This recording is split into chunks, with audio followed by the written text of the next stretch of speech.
Boa noite.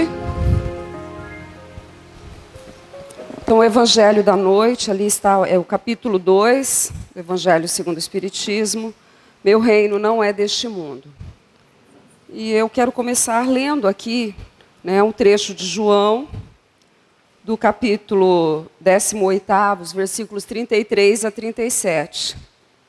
Tornou, pois, a entrar Pilatos no pretório e chamou a Jesus e disse-lhe: Tu és o rei dos judeus?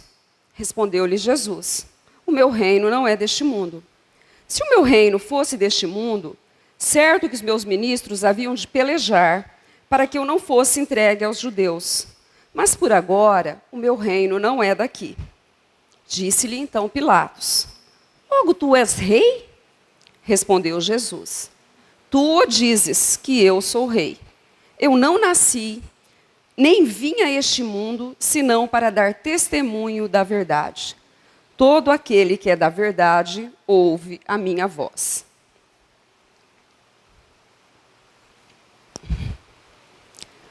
Então, veja bem.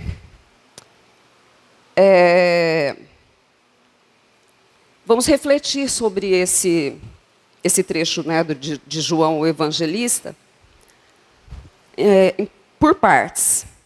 Então, nós temos aqui, logo na primeira parte, quando a pergunta que Pilatos faz a Jesus: Tu és o rei dos judeus? E o título do capítulo: Meu reino não é deste mundo. Veja a ideia. Por que Pilatos pergunta a Jesus se ele era rei? Tu és rei? E por que esse capítulo é intitulado Meu reino não é deste mundo? É a fala de Jesus. Mas por quê? Questionam, falam, perguntam se Jesus é rei, fala-se de um reinado de Jesus. Essa ideia, ela estava presente entre os hebreus, porque eles consideravam, eles aguardavam a vinda de um Messias prometido. Mas a ideia de que eles tinham era de um reinado terreno, de que esse Messias libertaria o povo hebreu do jugo dos estrangeiros e os colocaria acima de todas as nações da época. Era isso que eles esperavam. Então, a ideia de que Jesus faria o Messias prometido, faria um reinado terreno, e que libertaria o povo hebreu, libertaria Israel aí do jugo dos estrangeiros. Então, por isso a pergunta, Tu és rei? E essa ideia não está só nesse trecho. Em outras passagens evangélicas, nós temos isso. Nós lemos lá em João, no capítulo 12, versículo 13, tomaram ramos de palmeiras e saíram ao seu encontro clamando: Hosana, bendito que vem em nome do Senhor, que é rei de Israel. Então, essa bem claro aí, o rei de Israel. Isso daí a gente sabe, na entrada de Jesus, quando ele chega lá, e aí até os católicos comemoram o domingo de Ramos, então os ramos de palmeira. Mas a pergunta, a fala que se faz: bendito que vem em nome do Senhor, que é rei de Israel. E em Lucas nós temos ainda: bendito é o rei que vem em nome do Senhor.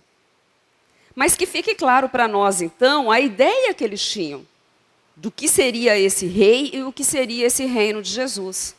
Mas vejamos o que Jesus, então, responde a Pilatos. Meu reino não é deste mundo. Se o meu reino fosse deste mundo, certo que os meus ministros haviam de pelejar para que eu não fosse entregue aos judeus.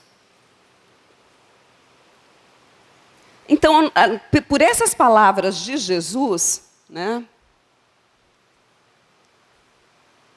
meu reino não é deste mundo, nós podemos aí antever que ele apresenta para o povo daquela época, para Pilatos e para o povo daquela época, que esse reinado que eles aguardavam, que não era para isso que ele tinha vindo, que não era essa a sua missão, uma libertação política daquele povo. A libertação que ele vinha trazer era uma libertação espiritual e não material, como eles esperavam, Então aí Jesus falava, né, ele apresentava já aí o princípio da vida futura.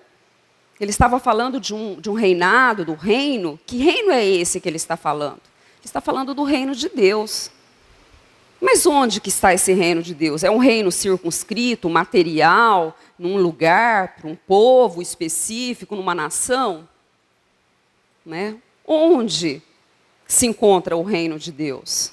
Na lição evangélica aqui que abriu à noite, nós vimos aí, né? Nós fomos conclamados aí a pensarmos um pouco. A refletirmos sobre o nosso cotidiano, sobre a nossa vida e a buscarmos aí a conquista dos valores divinos. Então, o reino de Deus, né, ele vai ser conquistado aí, com certeza, mediante essa conquista dos valores divinos. Ou seja, no nosso coração, né? Então, aí... mas, veja... Os hebreus, eles não tinham também uma clareza, né, os judeus, eles não tinham uma clareza sobre a vida futura. Eles acreditavam em anjos, mas eles entendiam que os anjos, eles acreditavam que eram seres superiores, mas eles não entendiam que os homens, ou que a humanidade, que os seres humanos, poderiam se transformar em anjos. Não é? Com o conhecimento espírita, nós sabemos disso, né? Por isso que Jesus, aí nas orações, ele é chamado nosso irmão maior, né? E algumas religiões aí fazem uma confusão, e aí tem toda uma explicação histórica do porquê dessa confusão também, né? Com a criação aí da tríade, né? Como que é? O Espírito Santo. Então, consideram Jesus como Deus. Algumas religiões consideram Jesus como Deus, fazem uma confusão aí entre o Pai e o Filho, considerando-o um só. Mas em muitas passagens ele deixava muito claro, né, o tempo todo ele deixava claro a presença de um Pai e ele como Filho. Então essa confusão, né, pelas diversas passagens, pela exposição dele, toda a pregação que ele fez, toda a explanação que ele fez, todas as orientações que ele deixou, essa confusão ela não se explica, ela não tem uma base lógica, né? O Pai, o Criador, ele outro.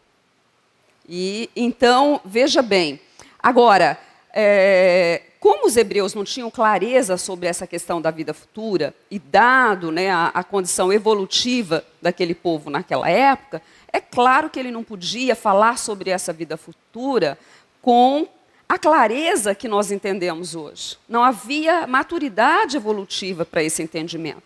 Mas ele deixou isso daí como princípio. Mesmo porque, sem essa ideia de uma vida futura, né, desse reino de Deus, da conquista desse reino de Deus, todos os preceitos morais de Jesus, eles não teriam sentido.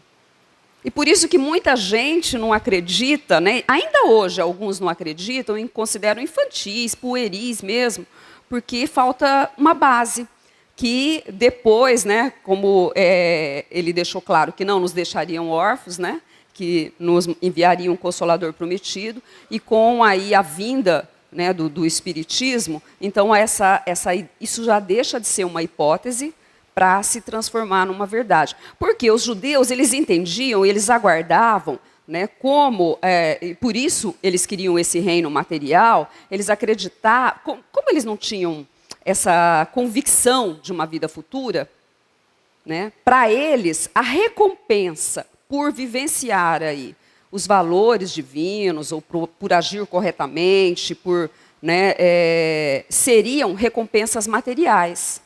Que recompensas seriam essas? A supremacia da sua nação sobre as outras nações, a vitória em batalhas, as vitórias nas guerras, né? A conquista de bens terrenos. Para eles era isso, essa seria a recompensa por agir corretamente, por agir segundo as leis de Deus. Né? E aí nós vimos no Evangelho apresentado aí na semana passada, né, no capítulo 1, não vim destruir a lei. Né? A lei, que lei que ele está falando? A lei aí de Moisés, não é isso?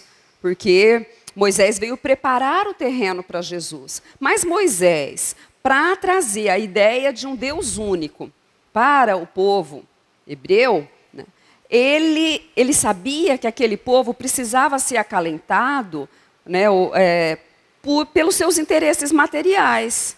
Então, aí por isso a forma como que Moisés agiu.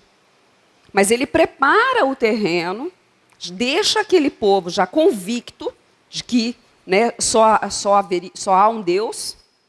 Isso já foi uma grande conquista evolutiva, além aí, né, dos 10 mandamentos e de todo o legado de Moisés. Mas essa preparação ela foi fundamental aí para os ensinamentos de Jesus, né?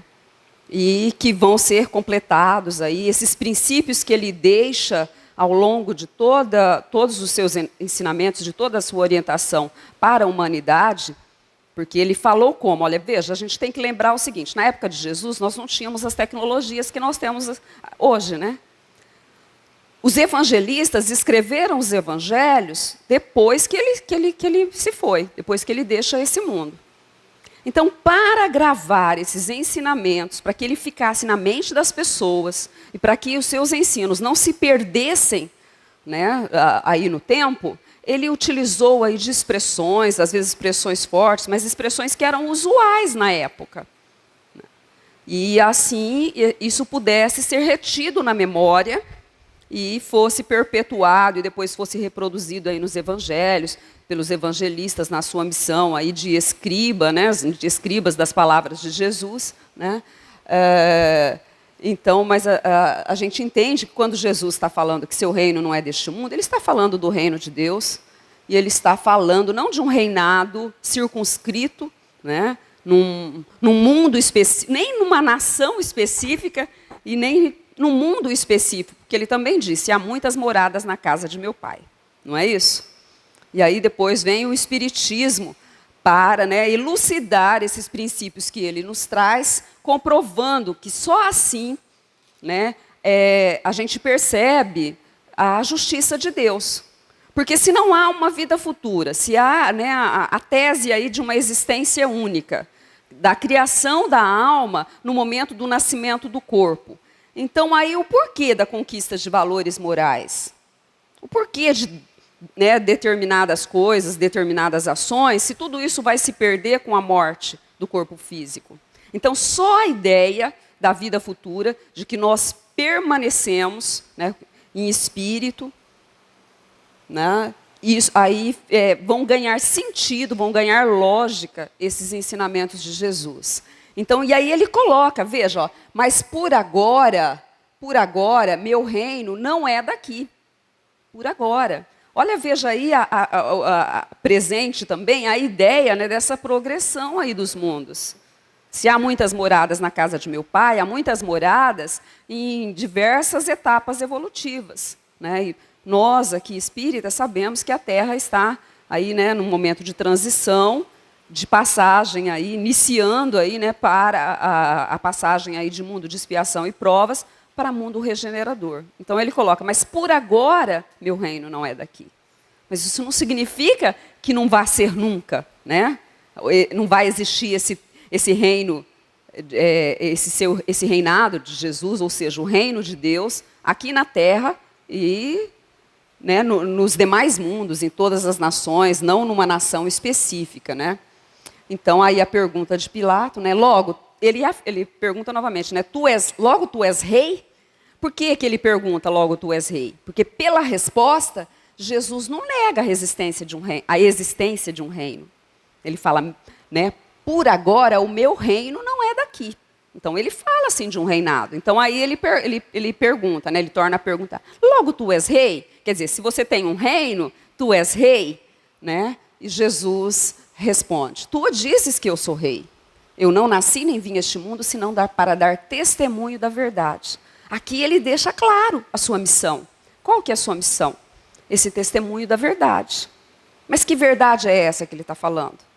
Da verdade, da possibilidade da conquista dos valores morais, dos valores divinos, né? Dos valores imperecíveis, que não vão ser corroídos pela traça, nem pela ferrugem, que não vão desaparecer com a morte física, né? Eu não nasci nem vim a este mundo, senão para dar testemunho da verdade. todo aquele que é da verdade ouve a minha voz. Então, aí pensa agora, né? Olha a mensagem de hoje. Quer dizer, nós somos da verdade, nós estamos buscando esse reino de Jesus, nós estamos buscando ouvir a voz de Jesus. Então, tá, se ele diz, meu reino por agora, né, não é deste mundo, então ele fala de uma realeza, há uma realeza. Mas essa realeza de Jesus, de que tipo ela é? Né? Ele terá essa realeza sobre a terra, e de que tipo será essa realeza? Veja que aqui na terra mesmo, né, nós aqui humanidade, né, nós seres humanos, nós costumamos intitular as pessoas de rei, rainha, não só os reis aí, que em governos aí monárquicos, né, pela sucessão aí, aqueles que assumem tronos, reinados aí, de linhagem, né, não só assim, mas também o rei do futebol, o rei do rock, o rei da poesia, o rei da ciência, né, o rei ou paia, intitula-se aqueles seres humanos que se destacam na sua área. Se destacam de que forma? Por seu mérito, né, pela meritocracia, aí, né, não pela aristocracia, mas por seus méritos, pelas suas conquistas, pelos seus feitos. E aí, qual reinado, né, qual dessas realezas é a que tem uma duração aí maior? Esse reinado aí de tronos sucessórios, reinados políticos, ou esses reinados meritórios? Veja, os reinados políticos, os reis, rainhas, ao longo da história aí verifica-se que eles morrem, né, e às vezes em disputas políticas eles desaparecem, não é isso? Com o desaparecimento aí daquela família, daquela linhagem, ou porque o trono foi usurpado, né, politicamente aí, em guerras, em disputas, ou pela morte. Mas essa outra realeza que se institui sobre a terra pelo mérito, essa muitas vezes perdura após a morte, né? Então veja bem, Jesus, é claro que a genialidade, a sua genialidade, né, ela se constitui aí a sua autoridade, porque a autoridade de Jesus ela é inquestionável. Quantos, aí, milênios depois da sua morte, pelas notícias escritas que ficaram, né, ao respeito aí, pelo que ele deixou, pelos seus ensinamentos morais. Não é isso? Então, ele não é um rei muito mais poderoso do que muitos reis que passaram pela terra, reis e rainhas? O reinado, né, esse reinado de Jesus, ou esse título aí, ou esse destaque que ele obteve, não tem perdurado aí ao longo da história, ao longo aí dos milênios? Não é? Embora ainda não seja aceita por toda a humanidade, cada vez mais e mais adeptos, né, vão aí admitindo ou se aproximando, né? E ele mesmo disse, né, nenhuma ovelha se perderá, né? Então, essa realeza de Jesus é uma realeza que tem muito mais destaque, na verdade, do que reinados aí políticos, reinados materiais que passaram aí pela terra. Por quê? Pela autoridade moral de Jesus. Por que ele tinha essa autoridade? Pela sua perfeição, porque se trata, né, de um espírito puro, perfeito, já, né, que aí nenhuma nódoa, nenhuma mancha há que se apontar aí sobre ele, né, ou que se tem notícias aí sobre ele ao longo aí, da sua existência terrena. Pelo contrário, né, ele testemunhou essa verdade. Ele testemunhou o cumprimento das leis de Deus, no respeito ao próximo, no amor ao próximo, nesse amor universal, fraternal que ele devotou, um amor verdadeiro que ele devotou às criaturas com as quais conviveu. Porque ele demonstrou que ele amava e amava verdadeiramente a todas as criaturas.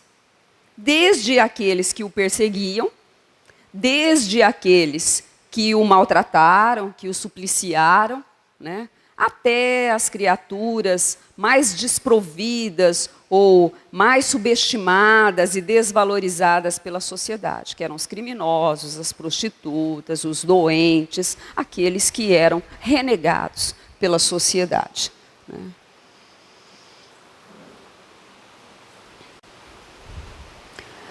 Então, veja bem, né? Qual a consequência dessa crença numa vida futura? Na existência de uma vida futura, numa vida após a morte. E nós sabemos, né, até anterior ao nascimento, aí com a doutrina espírita, com as revelações aí dos espíritos, né? As consequências sobre a certeza de uma vida futura é uma fé inabalável. Porque aí ganha sentido as situações, os problemas, as situações que você passa, a conquista de valores, né? Isso aí vai te dar uma convicção e pode, né, torna possível a obtenção de uma fé que não vá se abalar. Claro que não é assim, num passe de mágica, né? A gente sabe que isso é conquista. Nós mesmos que estamos aí buscando estudar, que estamos vivenciando a nossa existência terrestre, nós sabemos que nós estamos buscando essa fé inabalável. Claro que muitas vezes a gente, né, treme nas bases, a gente dá umas resvaladas, a gente cai, mas a gente se levanta. Por quê? Porque a gente tem certeza de onde nós viemos, por que nós aqui estamos e para onde nós vamos após essa existência terrena, que nós sabemos ser passageira. Portanto, né, essa vida terrena é, segundo, né, a passagem evangélica, é uma breve passagem num país ingrato. Então, as dores, as dificuldades, os problemas que nós aqui vivenciamos são passageiros. Né? A frase lá do Chico, né? Tudo passa, às vezes é muito difícil, às vezes a gente chora, às vezes a gente, né, grita, a gente esperneia, a gente... porque ainda, né, não conquistamos essa fé inabalável, nós estamos nos esforçando para obtê-la, mas ainda não a conseguimos plenamente, mas isso nos deixa esperançosos. Esse conhecimento de onde nós viemos, por que nós aqui estamos, para onde nós vamos, que nós não acabamos com a morte do corpo físico, isso nos deixa esperançosos, isso nos traz esperança, porque aí ganha sentido as coisas que nós fazemos, as situações que nós vivenciamos, as conquistas morais. Porque senão, olha, se, né, eu acredito que a minha alma foi criada no momento em que o meu corpo foi criado, né, foi concebido. E aí depois eu morro e pronto, acabou. Então, veja, qual o sentido? Né? Não é por isso que os materialistas ou as pessoas que não acreditam nisso não veem sentido, por exemplo, em se esforçar, em buscar a vivência dos valores fraternos? Para quê? Então, aí não é essa a justificativa? Eu tenho que aproveitar, eu tenho que gozar. Né? Eu tenho que aproveitar os gozos aí da vida terrena, as paixões, a luxúria, né, os prazeres, porque eu vou morrer mesmo, tudo vai acabar. Não é assim? Então, o ponto de vista, quer dizer, a perspectiva, o paradigma é outro. Quando a gente conhece que a gente pré-existia a esse corpo e que a gente vai continuar existindo após, né, a decomposição aí desse corpo terreno. Então, essa perspectiva, essa nova perspectiva, esse novo ponto de vista, nos faz encarar os problemas da vida, as vicissitudes da vida, como incidentes, como coisas passageiras, que têm uma curta duração. Né? Claro que, às vezes, a gente acha, né, que essa curta duração está durando demais, e aí a gente sofre mais, né, do que deveria. Mas, para quê? quando nós passamos por essas dificuldades, é para exercitarmos exatamente isso, né? A conquista desse valor divino aí, que é a paciência. Né? Os próprios Espíritos, eles nos dizem aí nas mensagens, né? Vocês perdem, muitas mensagens a gente vê por aí, né? Até na rede aí mundial, nos Facebook da vida, aí a gente vê, né? Vocês pedem paciência, aí eu dou os problemas para vocês provarem a paciência, e aí vocês se desesperam, vocês se impacientam e vocês não querem os problemas, vocês pedem para que eles sejam retirados, mas eles não foram. Vocês não pediram paciência? A gente não pede isso nas preces? Aí o que Deus vai dar para a gente se a gente pede paciência? Não é o momento da gente provar, da gente experimentar a paciência? A gente pede muitas vezes da boca para fora, né? Na verdade, a gente não quer muito não, né?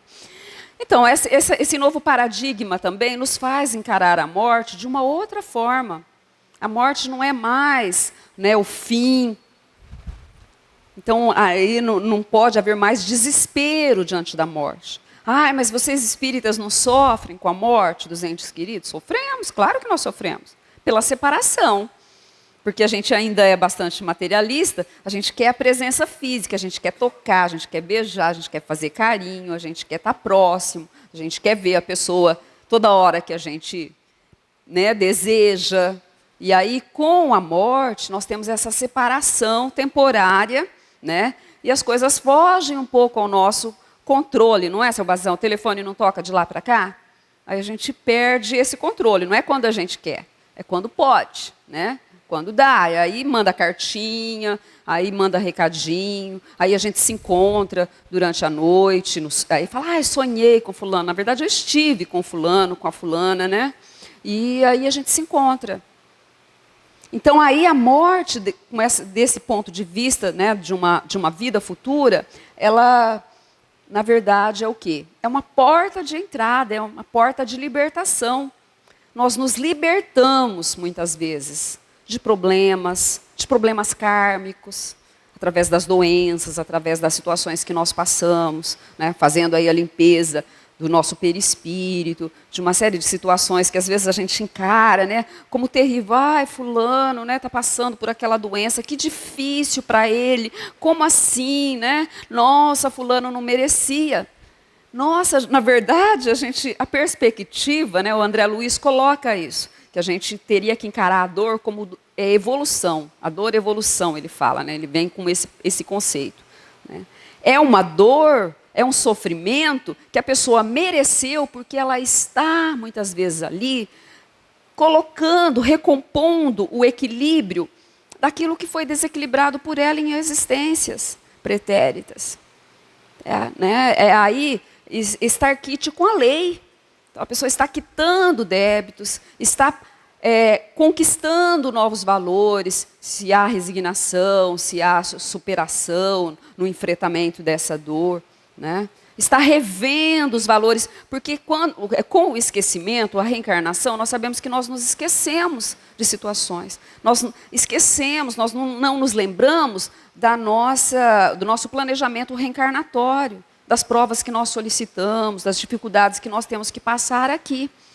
E aí nós nos enveredamos nessa existência terrena, nos iludimos, nos envolvemos com as coisas materiais, perdemos esse ponto de vista, mesmo nós espíritas. Nos envolvemos, né, na correria do dia a dia, na nossa vida, no provimento da nossa vida física, nós nos envolvemos, enchemos de atividades, e nos esquecemos de nós, né, de que não somos só corpo, que não somos só matéria, que não precisamos só comer, vestir, andar, passear, viajar, mas que nós precisamos cuidar de nós, dos nossos valores íntimos, do nosso interior, da conquista desse reino, de buscarmos sermos da verdade, como diz da verdade. Né? Se você é da verdade, ouvirá a minha voz. Todo aquele que é da verdade, ouve a minha voz.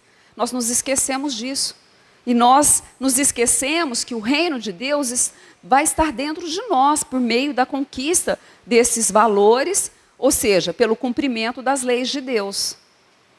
E nos esquecendo disso, né, nós nos envolvemos. Então, a doença, muitas vezes está nos chamando a atenção para esses desvios que nós fazemos. Opa, peraí, o que você está fazendo da sua vida, da sua existência? Né? Recoloca o teu trem aí no trilho, você descarrilou, né? Então, muitas vezes é essa chamada que está acontecendo conosco. Então, as palavras de Jesus, quando ele coloca, né, meu reino não é deste mundo, na verdade é um alerta, muitas vezes, contra os abusos que nós cometemos aí, né, mediante a busca apenas dos gozos terrenos, nos esquecendo de que somos espíritos que estamos num corpo. E não somos e não o contrário, né, somos um corpo que tem espírito. Somos espíritos que estamos vivendo nesse corpo, mas que esse corpo vai passar. Agora, o espírito que somos, esse permanecerá. Quer dizer, nós permaneceremos, né? Então, aí, nós não podemos, nesses gozos, prejudicar aí os interesses da alma. E qual que é o interesse da alma? O que nós vamos levar? Acabando essa vida material, o que nós vamos levar? Não são essas coisas que a gente desesperadamente fica buscando aqui na vida da Terra. Não é verdade? O carro, a casa, né, o poder, a beleza, nós vamos levar isso? Não vamos. Então, muitas vezes nós nos esquecemos disso. Então, um alerta de Jesus, muito importante. E o Espiritismo, quando nos traz, né, a comprovação da vida futura. Veja, os hebreus, na época de Jesus, né, o povo para o qual ele pregava, tinha essa ideia imprecisa da vida futura, né? Mas nós não mais. Nós não podemos alegar desconhecimento. Porque agora a vida para nós, espíritas, nós que conhecemos aí a doutrina dos espíritos, os ensinamentos espíritas, né, os ensinamentos, que revisitamos aí os ensinos de Jesus, acrescidos aí da perspectiva da reencarnação, né? Para nós, a vida futura, ela não é mais hipótese, ela é certeza. Por quê? Porque ela veio, né, comprovada, ela veio descrita com riqueza de detalhes por testemunhas oculares, pelos próprios espíritos que já deixaram a vida física. E essa descrição que eles nos dão, ela é tão detalhada, tão minuciosa e tão lógica, que ela não deixa dúvidas para nós. Então já não é mais hipótese, já não é mais uma coisa vaga, mas é uma certeza. E essa certeza, né, então, ou seja, esse novo paradigma existencial, quando nós sabemos que essa existência terrena não é a primeira que nós temos, nós já tivemos outras. Nós somos espíritos que existimos antes de termos um corpo, que retornaremos à vida espiritual, né? E retornaremos à vida material, tantas vezes quantas forem necessárias para a conquista desse reino de Deus. Então, tudo isso, né, nos leva a percebermos essa existência material como um simples elo, uma argola de um conjunto maior, que é a obra do Criador, né, um conjunto bem harmonioso.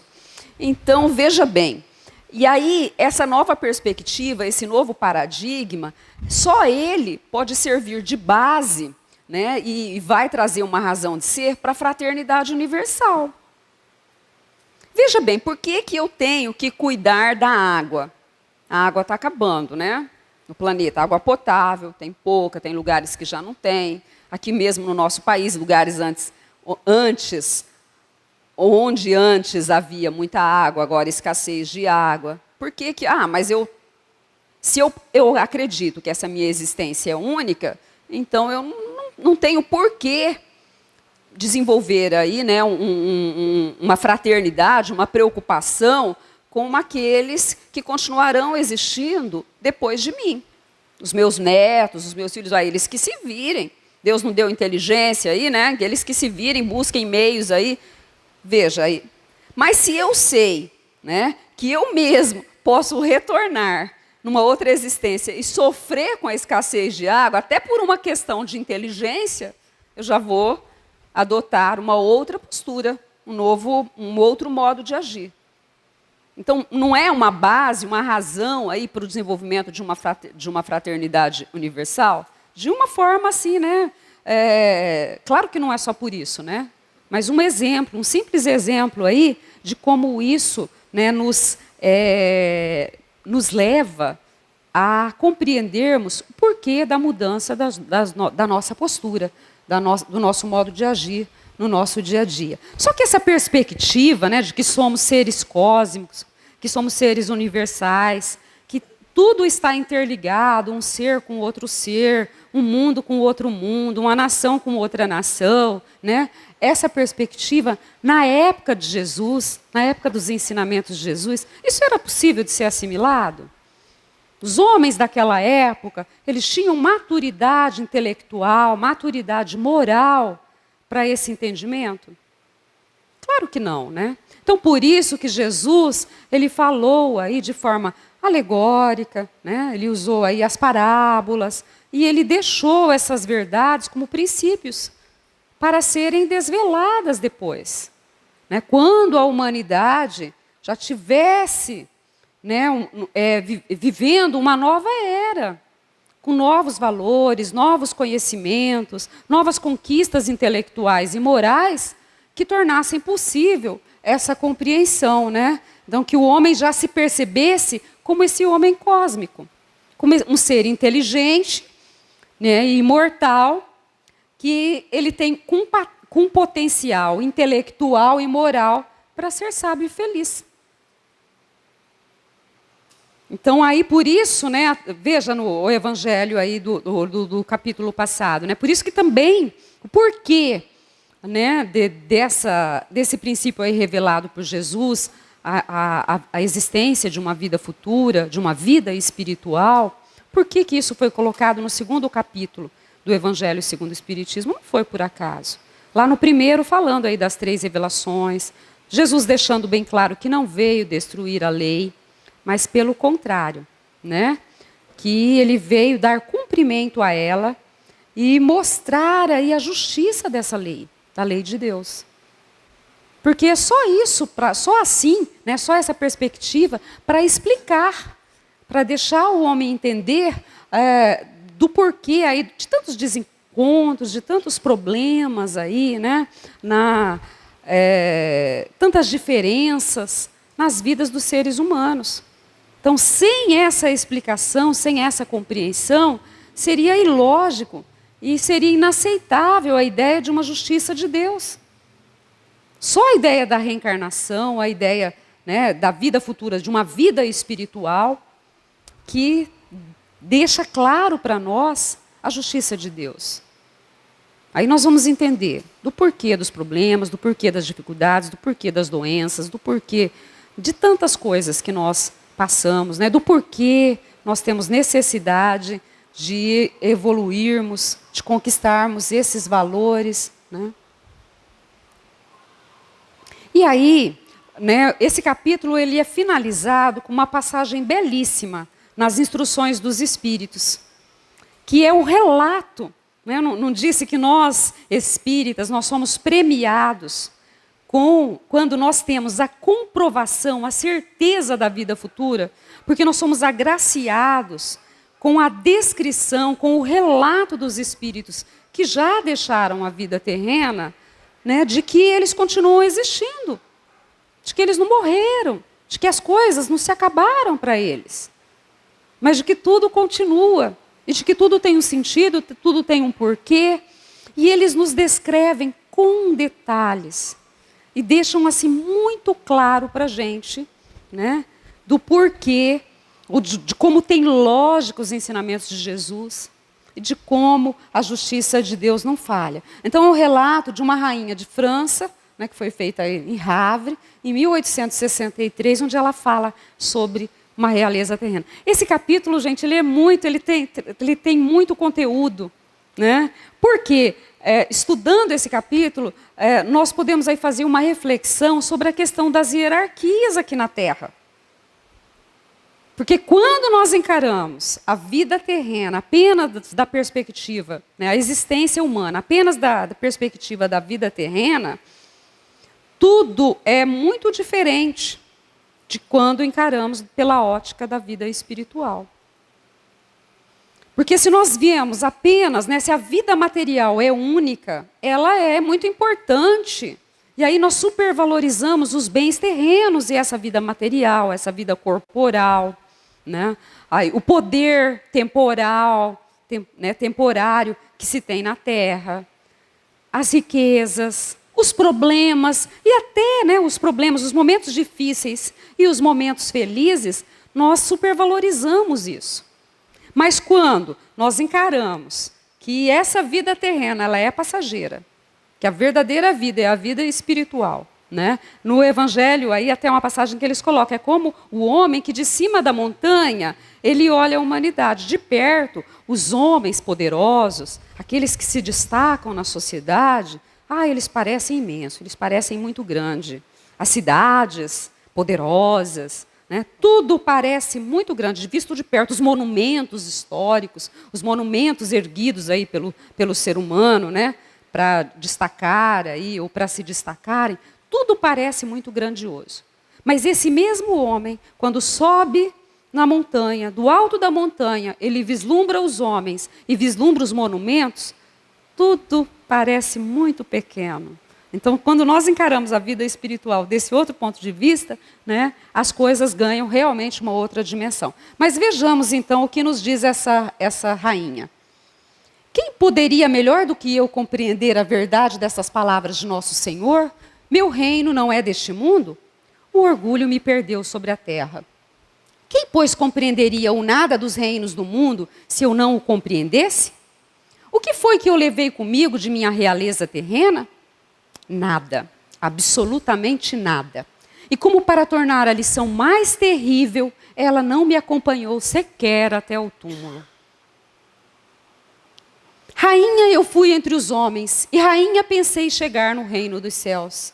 Mas que desilusão e que humilhação, quando em vez de ali ser recebida como soberana, tive de ver acima de mim, mas muito acima, homens que eu considerava pequeninos e os desprezava, por não terem nas veias um sangue nobre. Só então compreendi a fatuidade dos homens e das grandezas que tão avidamente buscamos sobre a terra. Para preparar um lugar nesse reino, são necessários a abnegação, a humildade, a caridade, a benevolência para com todos. Não se pergunta o que foste, que posição ocupaste, mas o bem que fizeste, as lágrimas que enxugastes. Jesus, dissestes que teu reino não era deste mundo, porque é necessário sofrer para chegar ao céu. E os degraus do trono não levam até lá. São os caminhos mais penosos da vida os que conduzem a ele. Procurai, pois, o caminho através de espinhos e abrolhos, e não por entre as flores. Os homens correm atrás dos bens terrenos, como se os pudessem guardar para sempre. Mas aqui não há ilusões, e logo eles se apercebem de que conquistaram apenas sombras, desprezando os únicos bens sólidos e duráveis, os únicos que lhes podem abrir as portas dessa morada. Tende piedade dos que não ganharam o reino dos céus. Ajudai-os com as vossas preces, porque a prece aproxima o homem do Altíssimo. É o traço de união entre o céu e a terra. Não os esqueçais. Então, é isso, Que nós saibamos, então, conquistar os valores divinos, seguindo os ensinamentos de Jesus. De que forma? Cumprindo as leis morais, cumprindo as leis de Deus, para que o reino de Deus realmente possa adentrar os nossos corações. Que sejamos da verdade para ouvirmos a voz do Mestre amado. É isso, gente. Obrigada. Boa noite a todos.